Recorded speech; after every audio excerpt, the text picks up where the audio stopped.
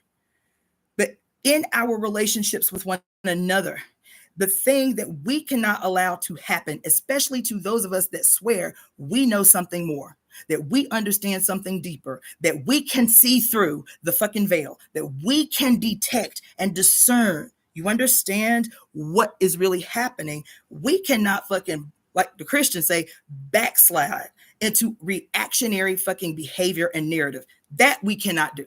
You mad because somebody done said something that's done pissed you off. You mad because somebody done did something against what you wanted them to do. And so your reaction, your response to this suffering that we can see in our face every day is, y'all didn't vote for who I wanted y'all to vote for. So I'm going to drink Starbucks. So I'm going to eat McDonald's. So I'm going to do what I want to do, no matter whose blood is on it. We cannot be made, even if it's something that we obviously disagree with. It's our responsibility to see the seed, to see the origin, to see the sickness that we are experiencing in other human beings, to keep ourselves safe, but still have the ability to empathize with what has caused this global sickness, man. We're never going to change anything if that is not our starting point.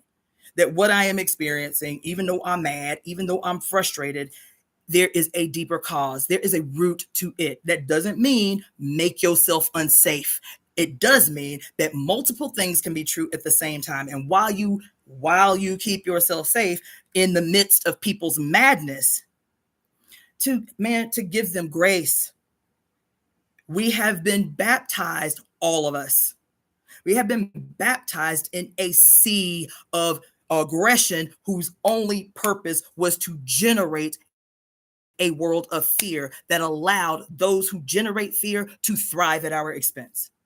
I just told y'all 2 weeks ago, I saw this dude talking about how 85% of the rage bait and the clickbait on the internet right now, 85% of it is computer generated. It's bots. Your ass on here typing as fast as you can, be beefing, internet beefing with everybody you possibly can. You just beefing. It become your full time, making reaction videos. The shit.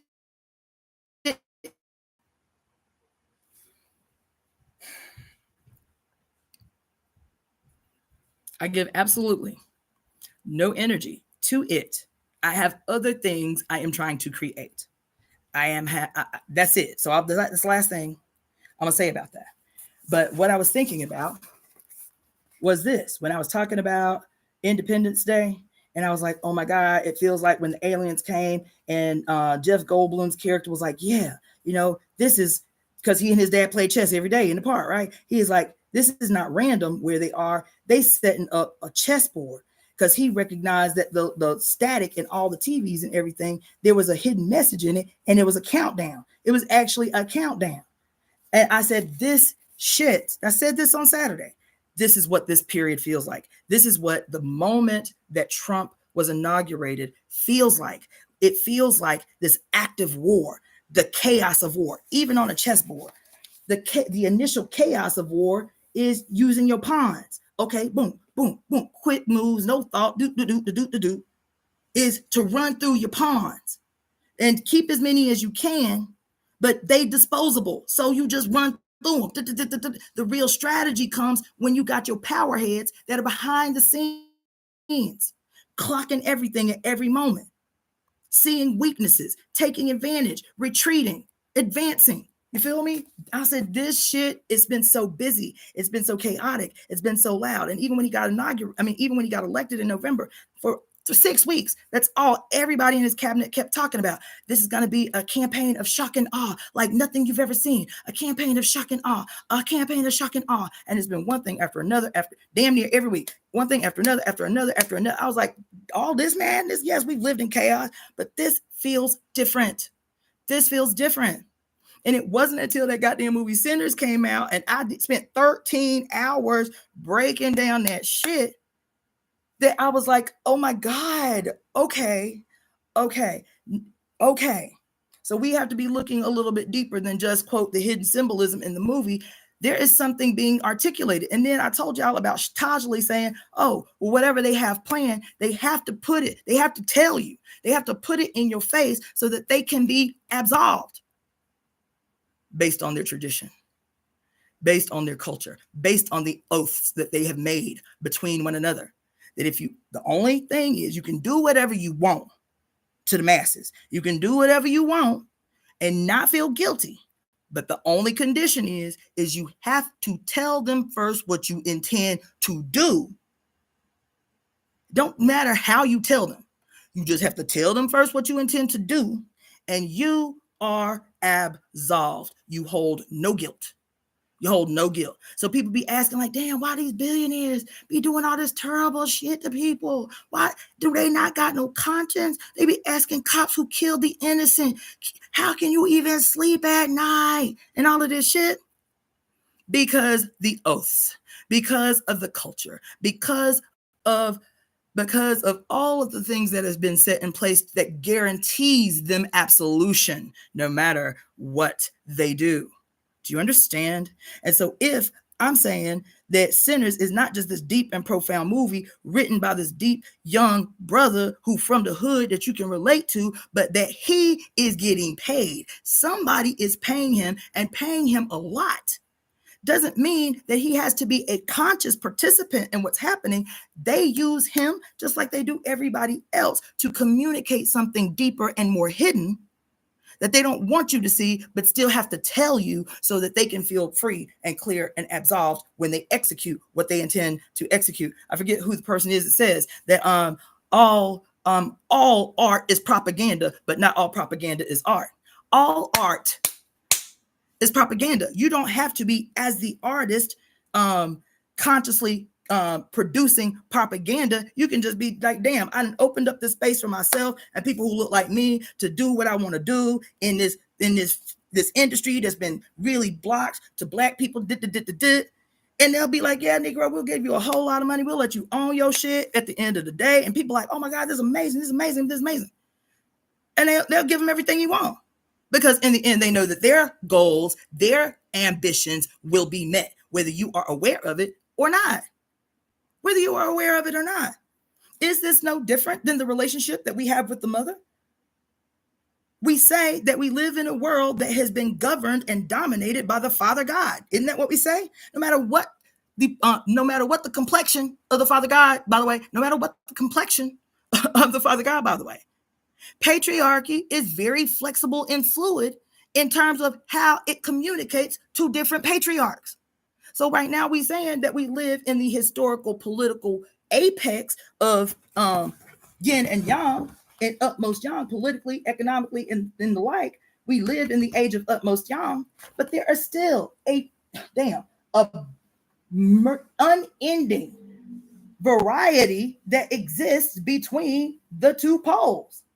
There's a whole mass of variety. And remember I told you that we see the symbol two-dimensionally, but this symbol is a 5-dimensional symbol. This symbol is a 5-dimensional symbol, not 3-dimensional. It is a 5-dimensional symbol. It represents past, present, and future. It represents all dimensions, and those dimensions impact on our dimension and vice versa. It represents everything.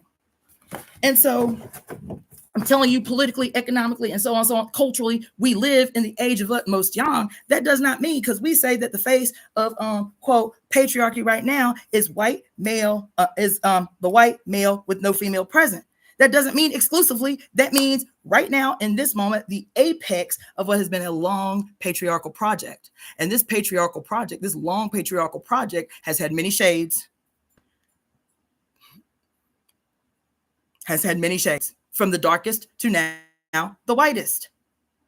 This long, slow process of separating the son from the mother. Long, slow, 6,000-year process of ridding oneself of any commitment to, any relationship to the essence of the feminine in earth. That's also why all these peak personifications of utmost yang politically and economically, what you call the plutocracy and all of that bullshit. That's why they're always talking about colonizing another planet. What's the planet that they set their sights on? Isn't it interesting archetypically that it's always Mars? Mars is the planet. Mars is the planet where we can conceptualize going and creating a whole new society. Mars. Why? Because Mars, child, which is, who is Mars? In this mythology, who is Mars? Mars is Aries. Mars is Ogun, right? In Ifa tradition. Why would I specifically say Mars in an Ifa tradition, because there's a very specific story in Ifa in its relationship. God damn. Woo, child. Woo, child. There is a very specific relationship with Mars. With Mars. Oh my God.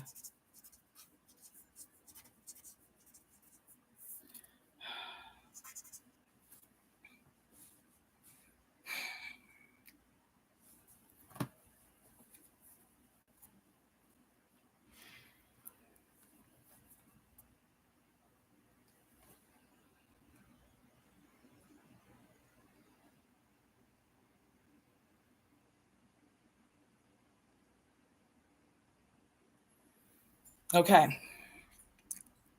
I said, this is the breakthrough that I'm having right now, is that the problem with these institutions, we always think about Christianity, and the reason that they so fucked up is because they always so literal. They believe that Moses parted the Red Sea with a stick, and that the victimized people walked across on dry land. That's why. But then we enter into all of these other philosophical and mythological spaces, having that same literal position, having that same literal behavior, never seeing the metaphor in everything that is. And the reason we don't see metaphor in everything that is because we are so desperate to just be rid of the Christian part of our life, or the Islamic part of our life, or whatever, the Judaistic or the Catholic part of our life, that when we find cultural traditions that speak to our spirit, we jump both feet first in. We don't ask no questions like the good student, you feel me? And then we execute our behavior in ritual that presumes and teaches us to see these stories fucking literally. And I have heard this story so many times and never went past the story, never dug deep into what was being communicated in the story. Mars, which we know as Aries, right? How did I get into this? Mars, I don't remember how I got to this, but Mars that we see as Aries, you feel me? Is because we're transitioning into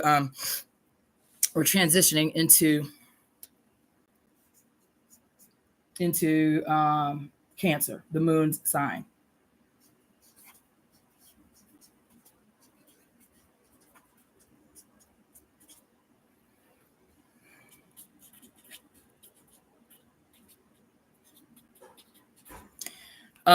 Why is this important? Because this story here, so I told you I have a whole bunch of little pamphlets that are like introductory pamphlets into E5, right? So I got a bunch of them, right? So this one is Ogun. I just bought it a couple of months ago at a street market. I was like, you know what? Okay, cool. I've always been surrounded by Aries energy. My daughter's an Aries. My grandson's an Aries. My ex-fiance is an Aries. My ex-husband is an Aries. I've always been surrounded by Aries energy and Leo energy. Okay. So I was like, let me see what Ifa got to say about these stories. And so this little booklet here just tells you the different Oriki. The Oriki are like the stories, the different stories of each Orisha's each Orisha story. So in Ifa, each Orisha has what we call like apatakis, and the Oriki, which are like the songs and celebrations. The apatakis are the phases of the Orisha's life. They're different stories. They're different manifestations and personifications. The Oriki are the songs that correspond with these archetypes that each Orisha represents. But there is one in particular that is kicking my ass right now that I never understood, but was always told about, but nobody ever explained deep. They explained literally. They didn't explain deep. They didn't explain as if this story was a metaphor. They explained literally. Okay? So the story, because Ogun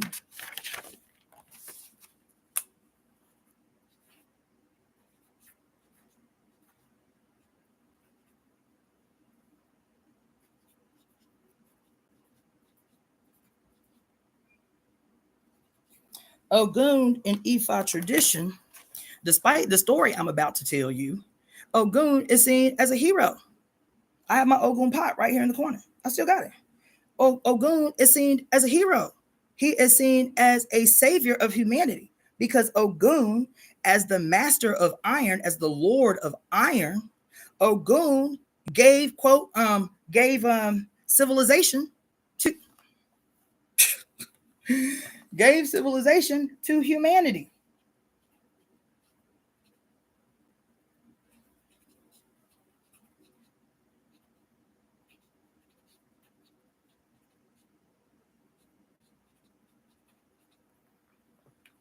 Ogun, as the lord of iron, gave civilization to human beings, taught them, according to the tradition, taught them how to use iron as tools and weapons.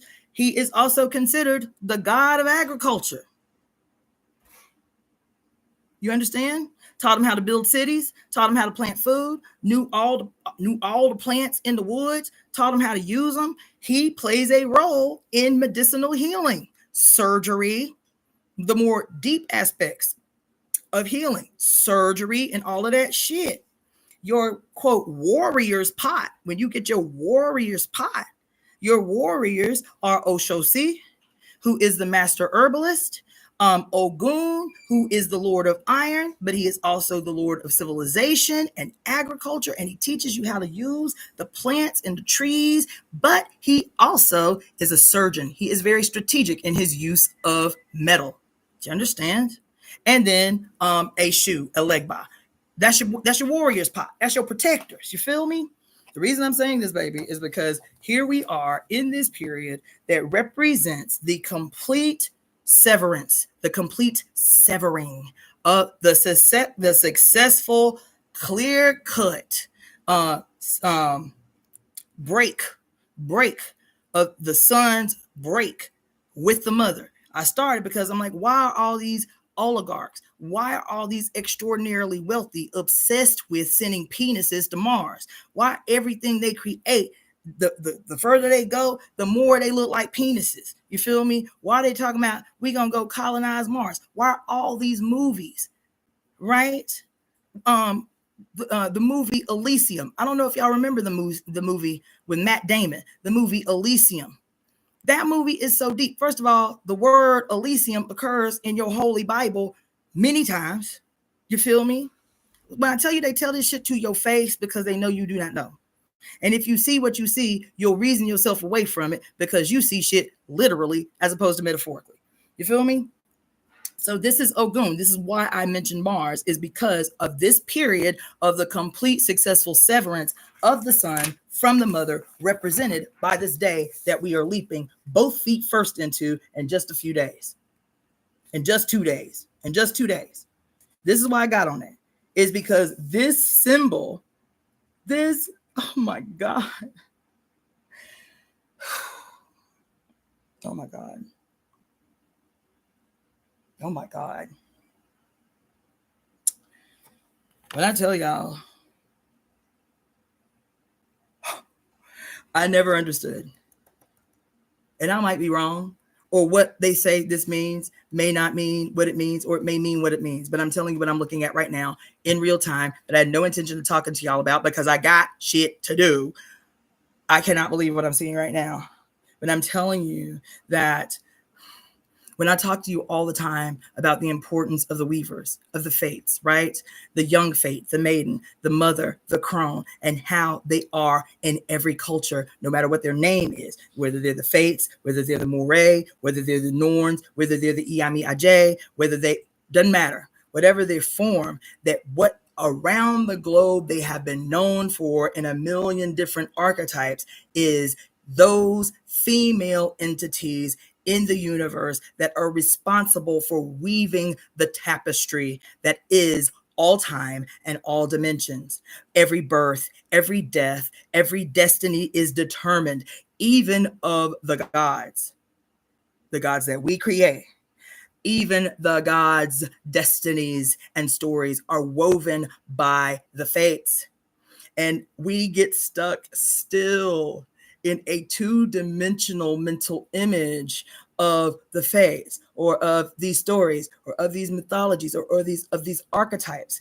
But what Relearning and rewriting history allows us the ability to do an actual real and five-dimensional time, as even as we are acknowledging the story the way it's been delivered to us, unweave, just like we talked about grandmother spider in Lakota tradition, and how the story is that every day she'll spend the whole day weaving this thread, and at the end of the night she will deconstruct that entire web and start a new web in the morning. This being symbolic of the both generative, creative, birthing power of the mother and the simultaneous destructive power of the mother. And neither is seen as evil. It's just what the mother does. She recognizes her mistakes and she destroys the mistakes because it's no deal. I'll just start over. I'll just do the shit new. Do you understand what I'm saying? And so I'm having a whole fucking moment, because even as we've been talking about the fates redefining time, and how is it that the fates can rewrite the book of life, rewrite time?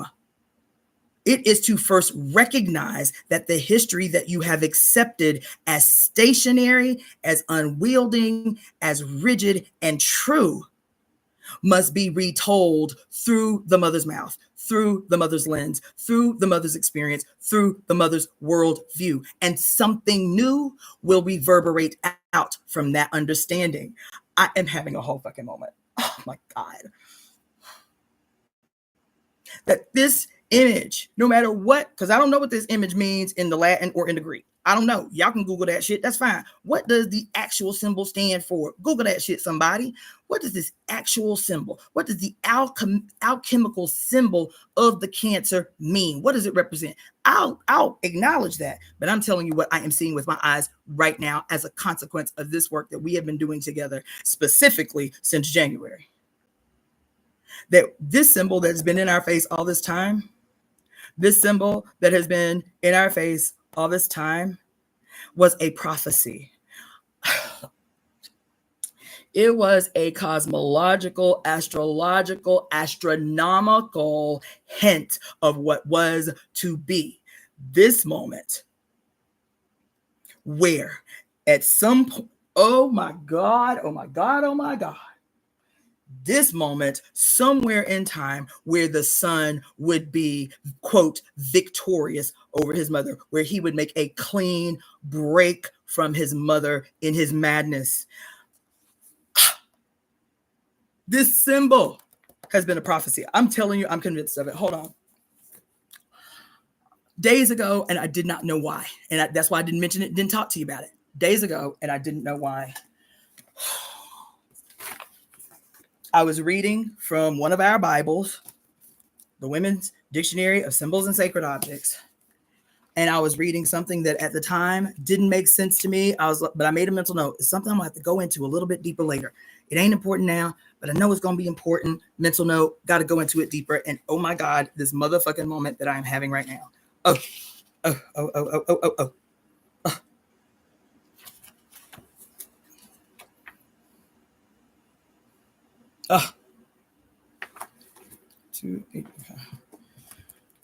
Oh my God.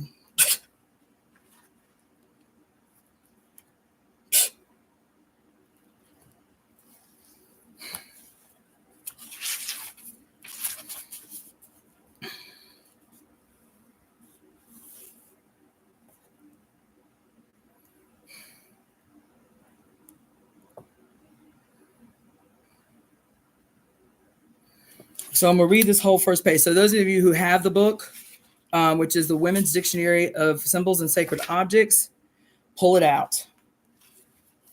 Pull it out. Because listen.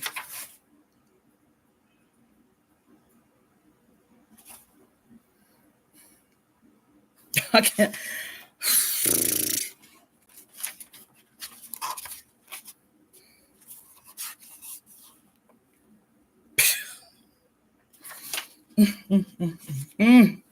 Yo.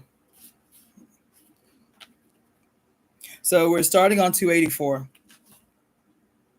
We're starting on 284.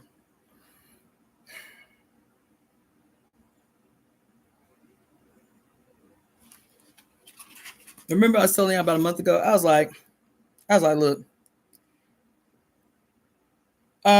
Forbidden One, email me that. Email me what you just put in the chat. Email me that. Email me that. Email me that. Forbidden One says, together it looks like ovaries. Separate, it looks like sperm. Listen, email me that. AI. Okay, listen. AI, the womb or alchemical vessel. This is what the Cancer symbol represents. Shanta J. This is what she's saying. AI told her about this symbol that I just showed you for the moon for Cancer. AI. Ooh. Ooh, ooh, ooh, ooh, ooh, ooh. Mm, mm.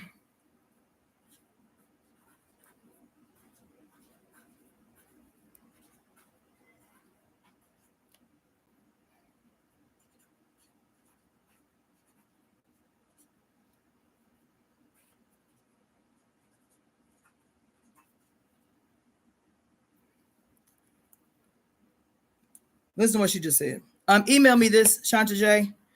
This quote, if you about that life, this 69 or these inverted sixes, these opposing inverted sixes, AI says the womb or the alchemical vessel, where transformation begins gently and internally, the prima materia, the raw emotional material that must be tended to and contained in order to birth something new.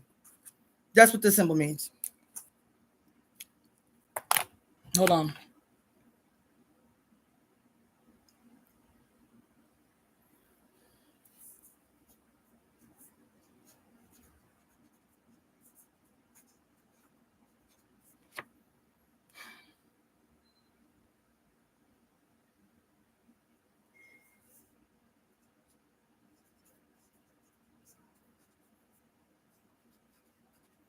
Oh my God.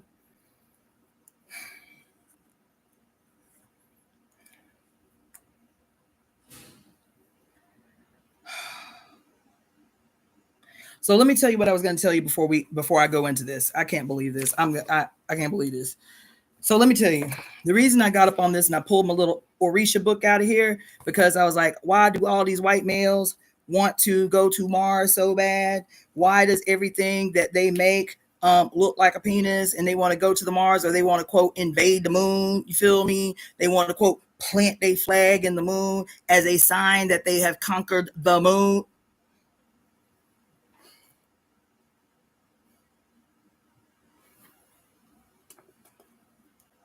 Oh my God.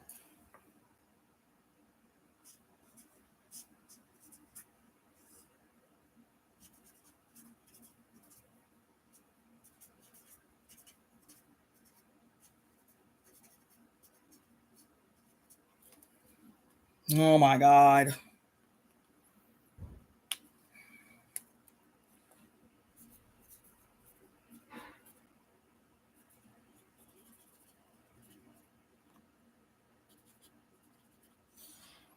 Listen, y'all ain't ready. I'm the fuck up in here. Remember 2 years ago, 2 summers ago, not this past summer, the summer before, it might have even been 3 summers ago. Maybe it was 2 summers ago. I did that crazy long, dumb ass, I think it was a 4-part series. It was a 4-part series. It started with, it was because as a matter of fact, I did it whenever the summer was that Biden got elected, whatever summer that was, I don't know what year that was, whatever summer,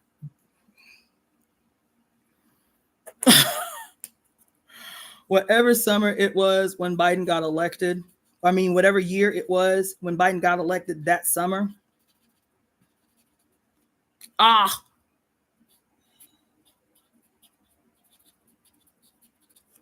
I did. It's when you go back, whatever summer that was that Biden got elected, go back to that summer in my thing, in my YouTube channel. There was a live that I did because I was trying to get y'all ready to see what you could not see. So I put as the thumbnail a picture of the Republican Is the Republican the elephant and the Democrat the donkey, or is it the other way around? I don't remember. It was the donkey and the elephant, and it was called The Duality of the Red and Blue. Go back to that video first. The duality of the red and blue. The dual. Oh my fucking God. Oh. Oh my God. God damn. Ooh. Oh my God. Oh, oh, oh, oh, oh, oh, oh, oh. Damn.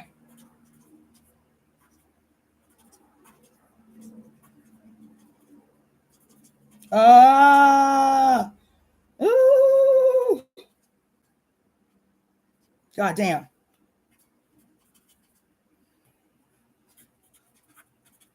Oh my God. The name of the video. I'm gonna need more people to send me fucking donations, thank yous, super chats, super thanks, all of that shit. This is gold. 2 days before we are doing this shit. This is gold. I'm gonna need them $1, $2, $3, $5. I'm gonna need them to come through. This work I'm putting in right here. This work I'm putting in right here. Oh my God. In this video that I did on the duality of the red and blue, and I was talking about all of the symbolism associated historically with the red and blue, all the way back to the beginning. All the way back to the beginning. The earliest mentions, at least that we know of. And there was a moment where I was like, yeah, I went over the deities and all the places the red and blue show up and all the mythologies about the red and blue and the and then I went into this crazy ass deep dive about the red and blue. And I was like, yeah, I need to wipe my brain clean because that shit took up so much time and my head hurt. Thank you, Shanta J, for the donation, baby. And I was like, so the next day, after doing that long ass deep dive, I was like, I just need to watch something stupid and frivolous and that I've seen a million times and I know ain't gonna stimulate my brain. And so I went the next day, the very next day, after doing this deep dive on the red and blue. And I was like, it's a funny movie. I'd seen it a million times. And it was Suicide Squad. It was Suicide Squad with Will Smith, Viola Davis, Margot Robbie, what's his name? Jared Leto or whatever the fuck. Oh, fuck. Oh, fuck. Oh, my God. Oh, shit. Oh, my God. Oh, shit. And I was like, from the very single first second of the opening scene, I was like, holy fuck. How did I not see this? It's every fucking way, through every single fucking frame of the movie. But I would not have seen it and could not see it before I did that deep dive on the duality of the red and blue. And that ended up being that review on the Suicide Squad, which is actually the last review that I did because it fucking took a whole chunk of my brain out. You feel me? Was 3 videos long. 3 videos long, just on the hidden symbolism, specifically the duality of the red and blue hidden all up in that shit, right? And so going back to the red and blue, that video that I did, the first video that I did trying to put y'all on game behind the sinister nature of these fucking elections and how your ass has been perpetually played in your face.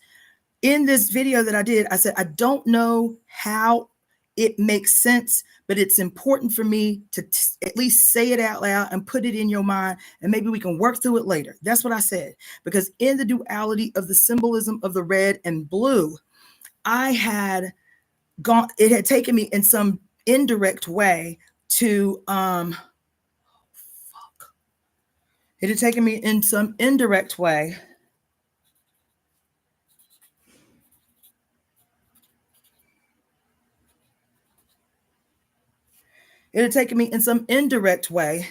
to NASA.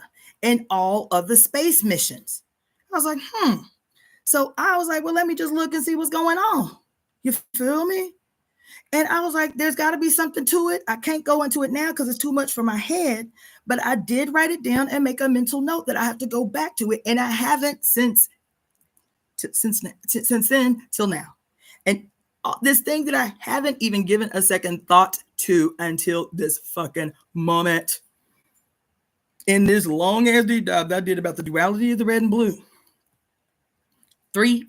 More than that, because Trump is in office. So what was that, 5 years ago? No, it wasn't that long ago. 4 years ago? I don't know. But it was when Biden was getting ready to be elected. It was that year that he was running for office.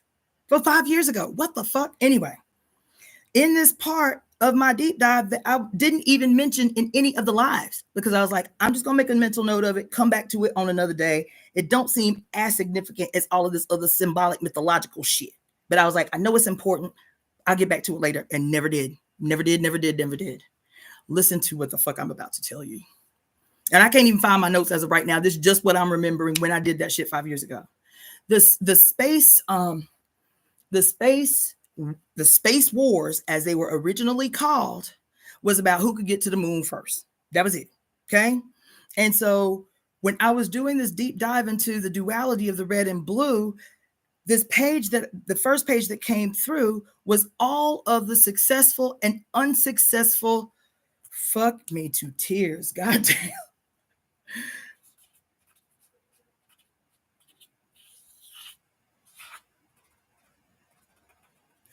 Was both the successful and the unsuccessful, space missions. The names of not only the names of the badges, the sigil that was created as the badge for each spaceman mission. So the badge that every astronaut on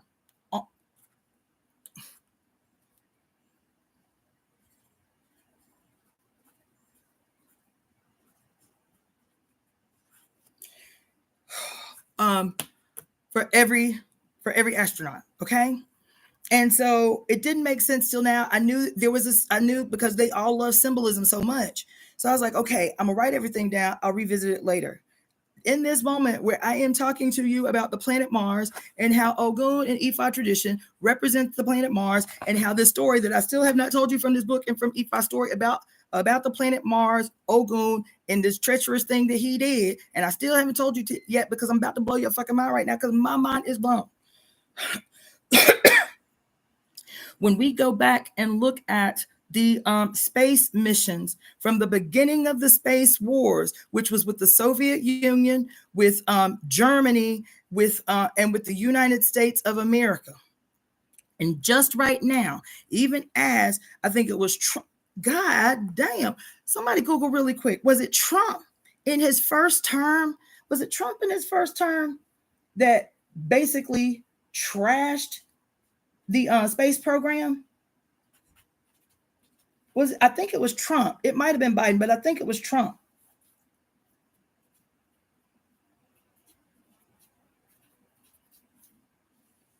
Somebody Google that for me really quick. Was it Trump or was it Biden that essentially gutted the space program?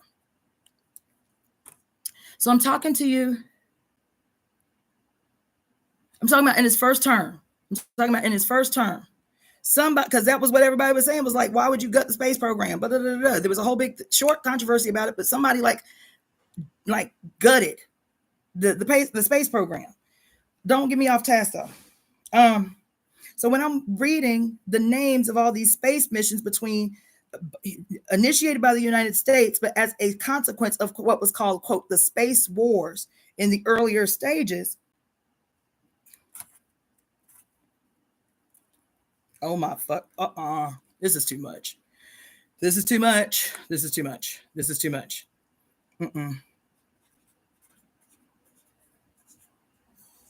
This is too much.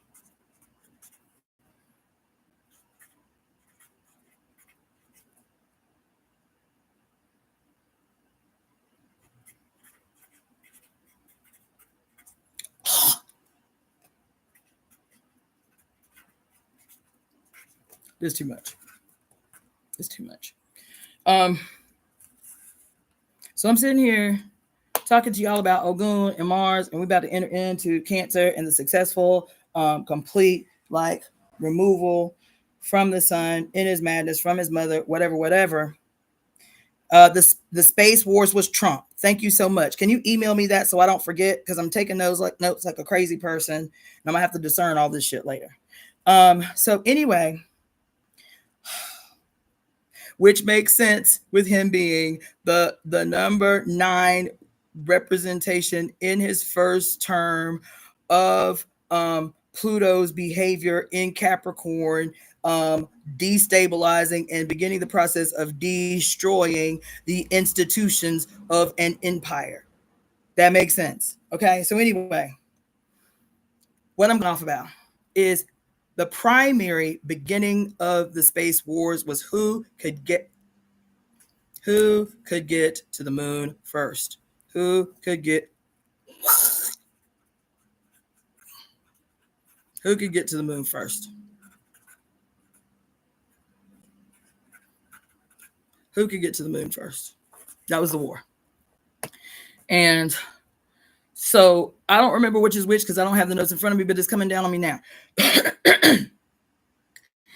The main names, there were many others, but the main names of these missions, with the missions with the name that was used the most was Apollo. But there were missions called Mars. These were lunar missions called Mars, called Apollo, and called Gemini. Those were the big ones. Apollo, Gemini, and Mars. And I took crazy notes because there were very specifically interesting, crazy things that happened on each lunar mission. So I'm gonna have to search through the abyss of my madness to find those original notes. But why is this important in talking to you, quote, about the duality of red and blue? And even as I talked about it, it was still symbolic, like red as a color, blue as a color, historically what it's meant, what it meant in Egypt, what it meant in Greece, what it meant in Rome, all the symbolism, what it meant in the Bible, how the red was the blue. The blue was the chosen people, and the red was the Gentiles. You feel me? And how the purple represented Jesus, right? As the great mediator that quote unified the church. That's why every Easter, every church in the country got a little purple sash, strung around the cross. Oh shit. Right?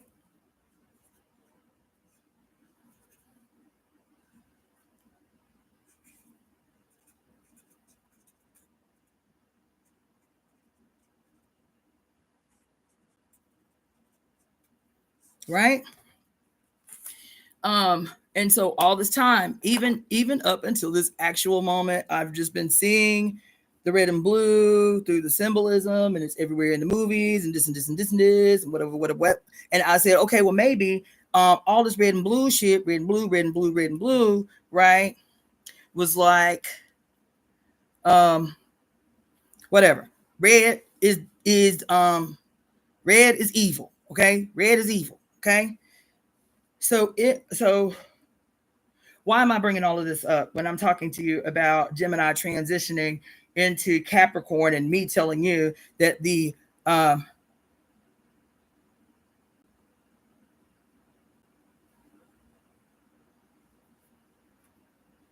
I gotta get out of here. The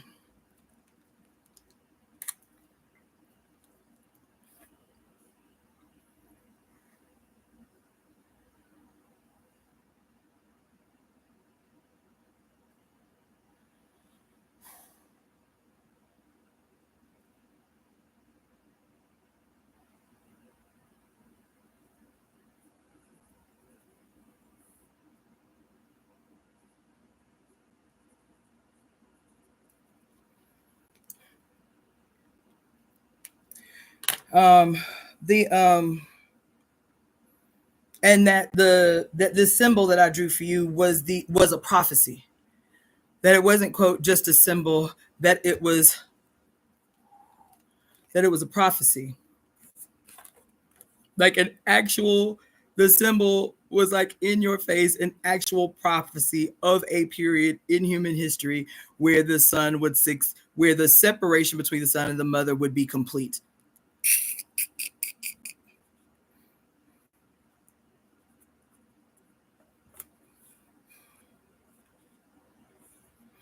And how every mythology that we learn, we have to recognize that every mythology that we have been taught, we have to recognize that those mythologies are based on a very real, mathematically precise, scientifically observed over, at least that we know of, 25,000 year history of the observing of the stars and correlative things that happened on the planet as the story of the universe was unfolding to the ancients, that allowed them to predict certain events with the same scientific and mathematical precision because they studied the stars, because they documented everything that was happening at these moments, that these stars began to communicate something to them.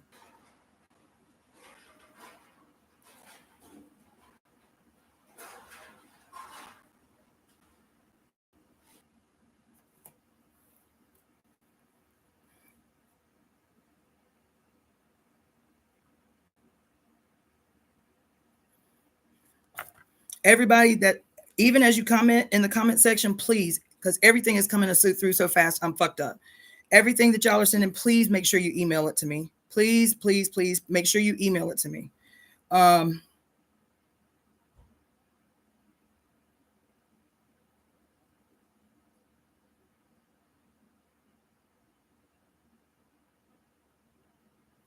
Everything. Forbidden One, Fire, motherfuck.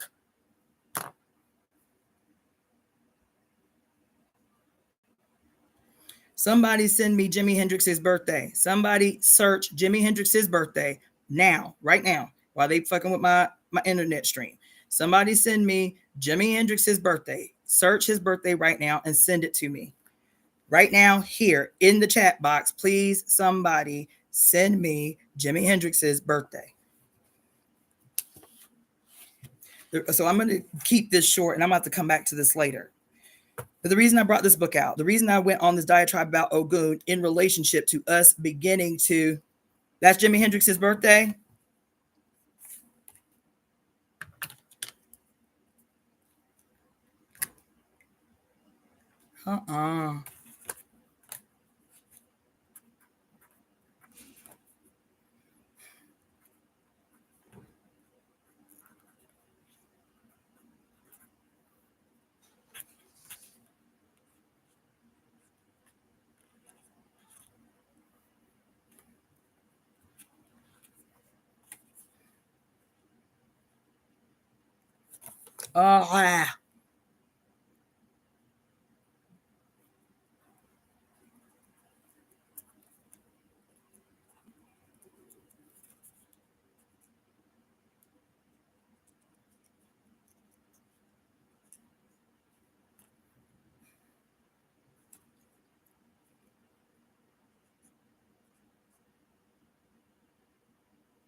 Thank you, Janet Kennedy.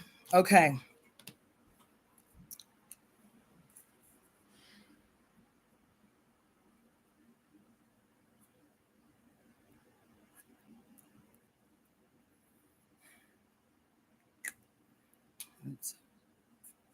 Okay. Quick.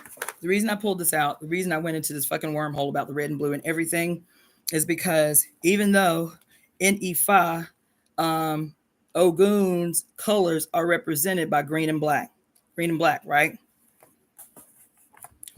But Ogun is the planet Mars. So the very first thing that I learned in this whole deep dive about red and blue was quotes that the origin of this conflict between red and blue, or the duality between red and blue, or whatever, was ancient Kemet. That was the oldest reference that I could find at that time 5 years ago about the significance of the duality of red and blue was in ancient Kemet. And that's what I've kept in my mind all this time. And then in this thing that I'm talking about right now, the origin, I am convinced, I don't have no proof of it, but it makes sense to me. The origin, the actual, real, earliest origin of the so-called, and that's what it's called all the time. It's called all the time, the duality of the red and blue, right? That's what it's called. So if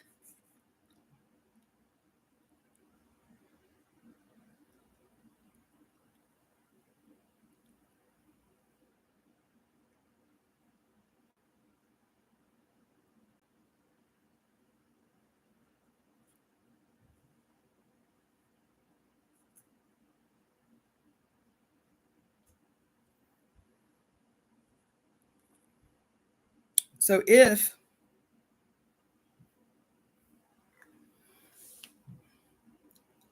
so it's called the duality of the red and blue everywhere, and everything that I've read, the duality of the red and blue, right?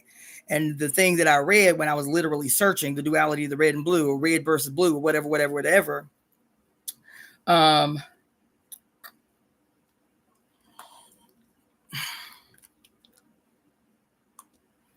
is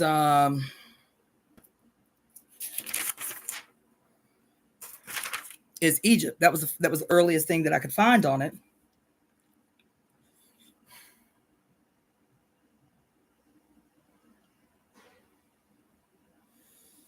That was the earliest thing I could find on it.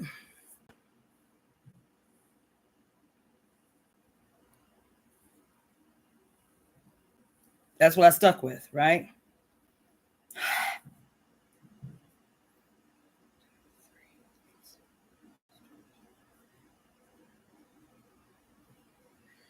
That was what I could find on it, right?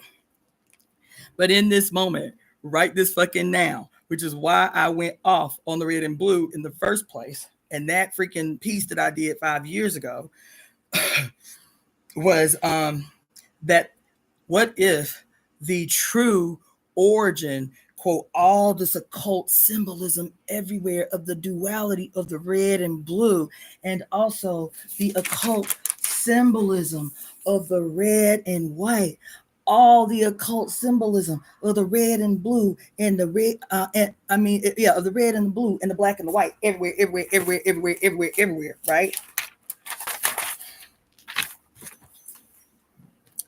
I just had this moment. This is why the story is it's so similar everywhere.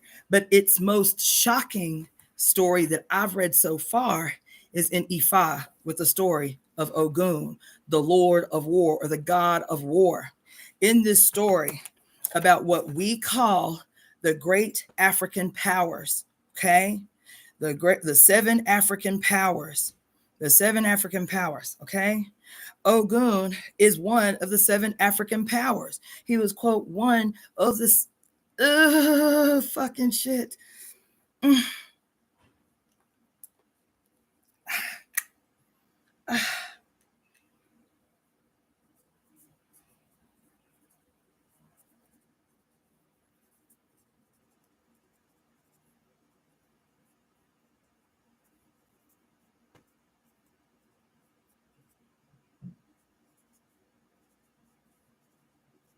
God damn. Oh.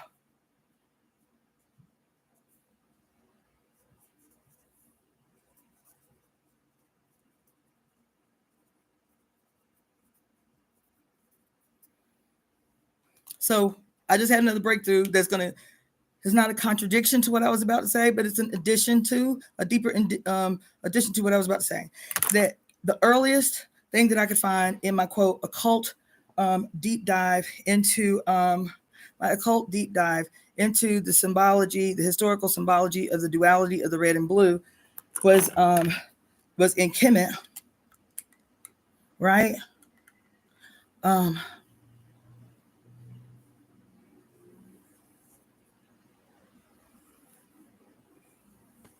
And I was going to say that in this moment, talking to you about what I was talking to you about, which directly relates to 2 days from now, when we transition from Gemini season to the season of Cancer, but also, yes, it's Cancer astrologically, but which represents deep, dark blue. It represents the ocean and the moon, the relationship between both the ocean deep and the moon, right? These polar extremes as well, the ocean and the moon, right? And that it is kind of a contradiction because we transition from Gemini, which is an air sign, into a water sign, the most watery of the water signs because of the relationship with the moon. But at the same time that we transition into the water sign, on the same day, we are transitioning into the fire season, or the season of the heart. The fire season, or the season of the heart.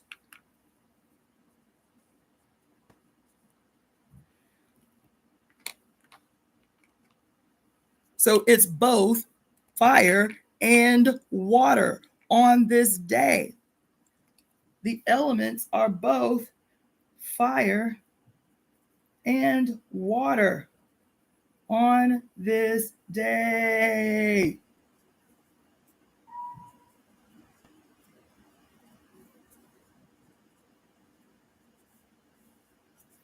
The elements that are dominating simultaneously this day, even though in other, alchemical, astrological symbology, it represents, quote, the sun's victory over the dark, right? The masculine's victory over the dark. At the same time, it represents harmony in these polar opposites, because on the same day we're transitioning into fire and into water, into fire and into water. Okay, all right. Why is this important? Because on this day, or how I got into this, is because politically, with these people that are in power, these oligarchy or whatever, and their attempts all this time to go to Mars, and why Mars, and to the moon. Why the moon? Is because Mars and the moon are the most popular understandings, right? Mars and the moon are the most popular archetypes for the quote space wars. But the moon is not a planet. The ancients didn't understand that the moon was not a planet. Well, they may have, but I'm saying the moon was seen. Fuck.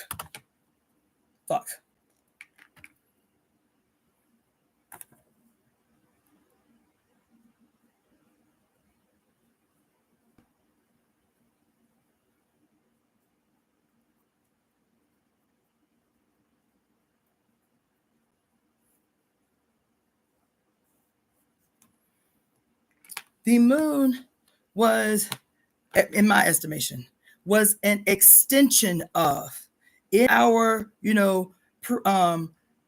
early astrological understanding, Mars being the first sign in the zodiac, and moon, the Cancer, or the moon, being the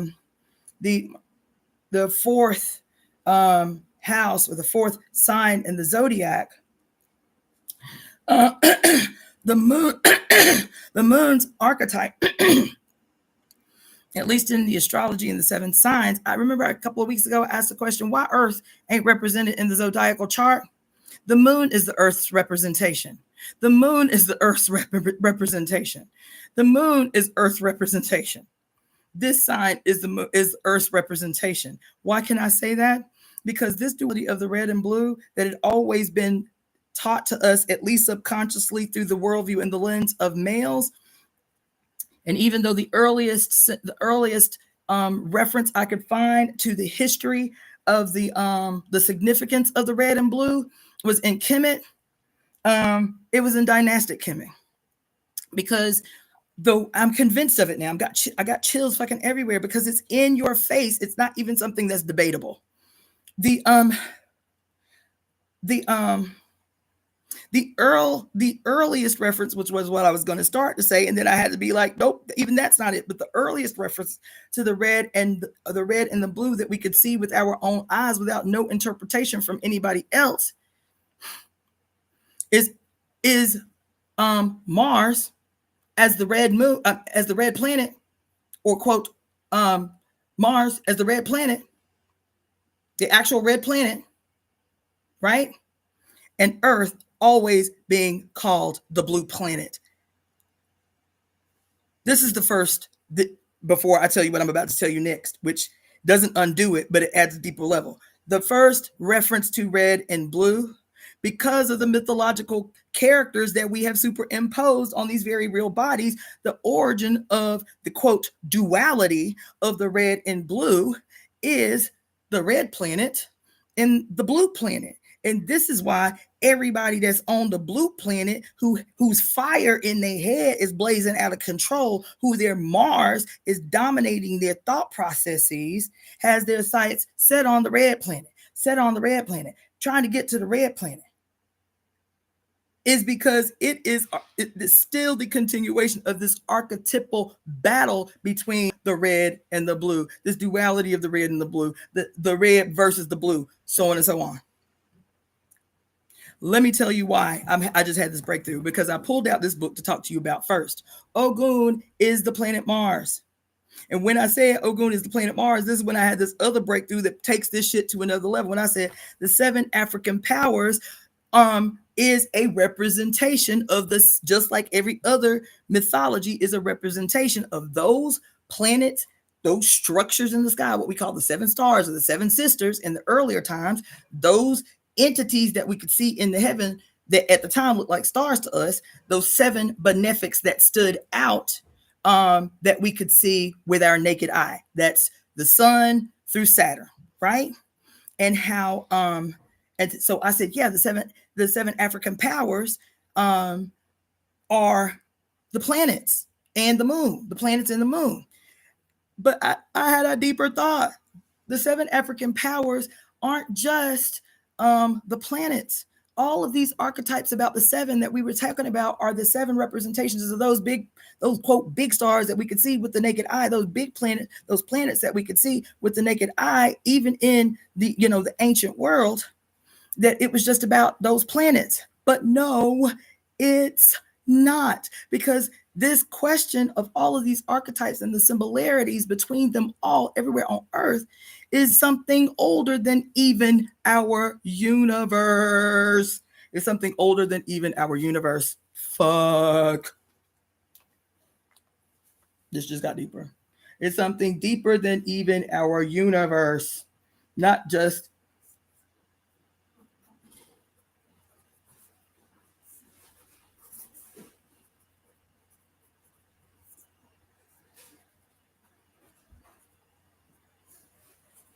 it's something deeper than even our universe. We can look at the ancient world while we're mapping the stars and the heavens and all of that shit and say, okay, yeah, these are our heavenly siblings. The center is the sun and Mercury, Venus, Earth, Mars, the moon, Jupiter, and Saturn. Cool. But even older than the planets, even older than the planets, even older than the stars, all of these mythologies also become an archetype for these 7 colors or the 7 spectrums of light in the beginning.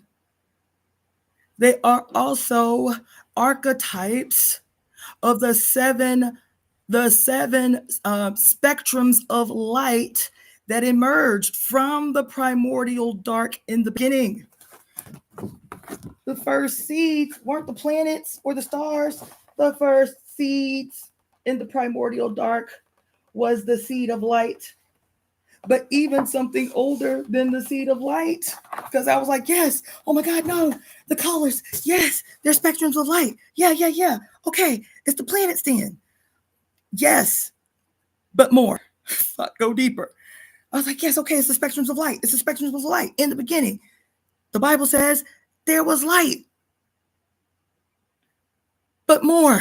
Yes, but deeper. Oh my God. Yes, but deeper.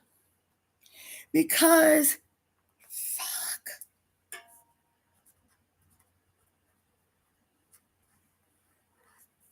Before light, there was the word.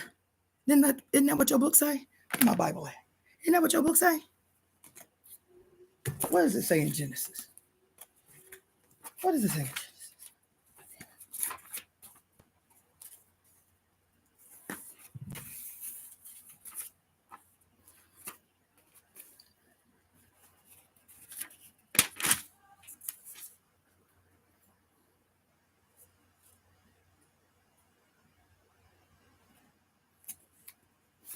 What does it say in Genesis?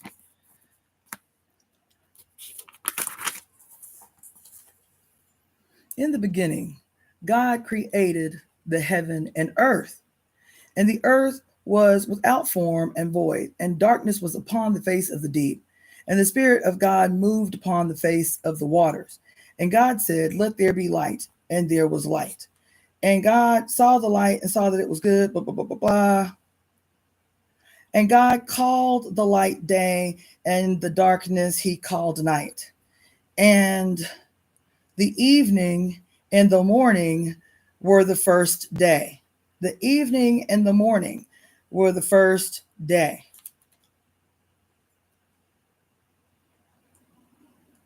And God said, let there be a firmament in the midst of the waters, and let it divide the waters from the waters. And God made the firmament and divided the waters which were under the firmament from the waters which were above the firmament, and it was so. And God called the firmament heaven, and the evening. He called it heaven and the evening. And the morning were the second day. Y'all look, listen. So pass your Bible. What we learn is what? Is that the quote beginning was black, the still ever-present black that we see everywhere. What some people are calling dark matter. Dark matter, right? Why they call it dark matter and not dark energy? Why they do that? Why they call it dark matter and not dark energy?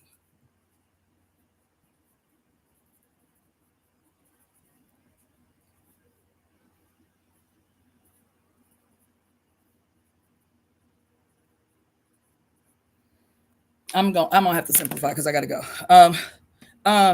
The reason I got on that is because even before light, even before the spectrums of light that predated the entire universe that we know, what preceded that, right? What preceded that, and this is what we're told about Kali and about all the other creatrix deities, is that sound even predated sound, predated light.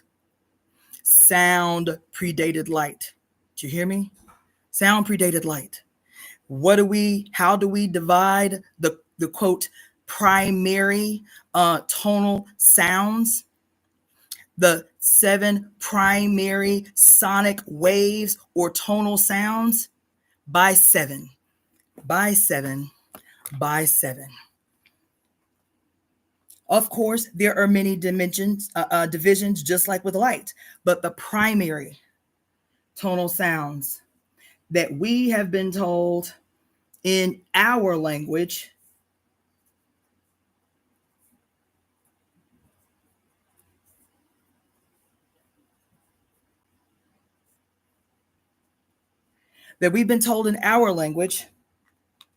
are do, re, mi, fa, sol, la, ti.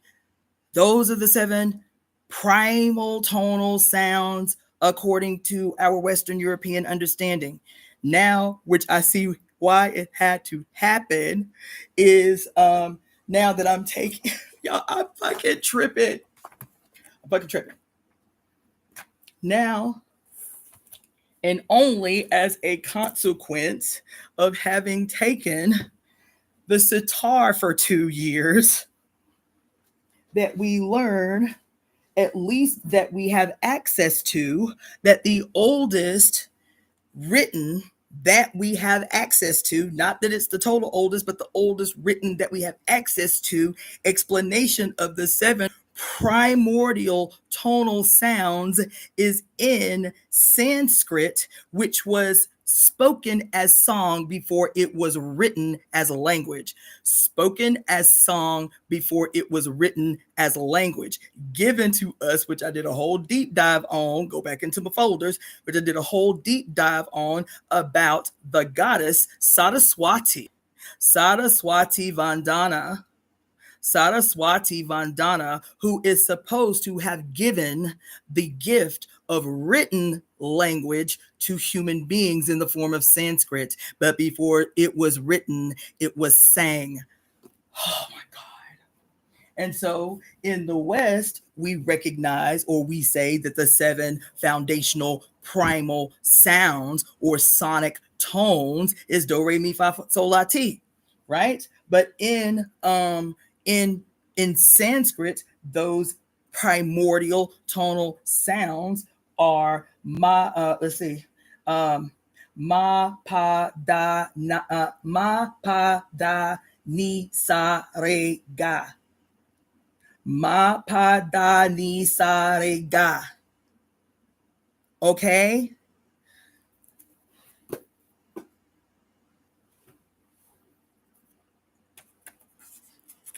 I gotta go. Fuck. And I don't want to go. I want to do what I want to do, but I want to go, but I don't want to go. I have to. And hopefully I can get back in, I can like sink back into this space.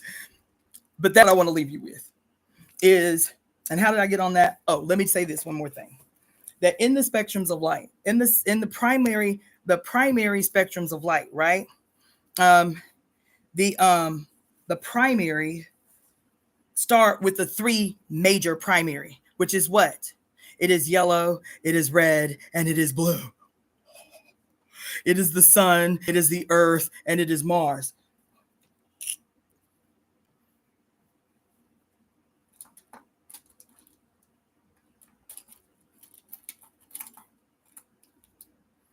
It is the sun. All these dead ass pens, man. Fuck.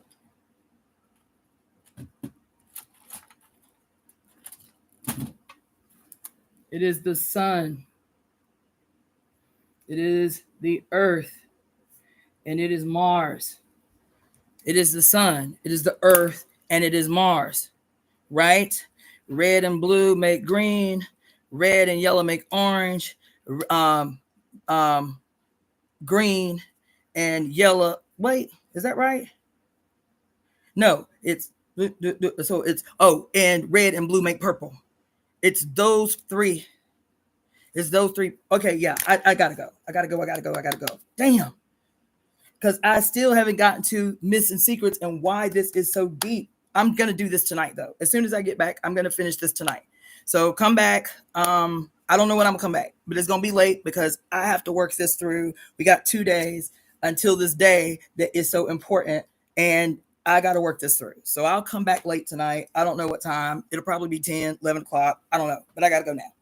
All right. Peace, you guys. I am going to do a live from the spot. All right. Peace. Damn.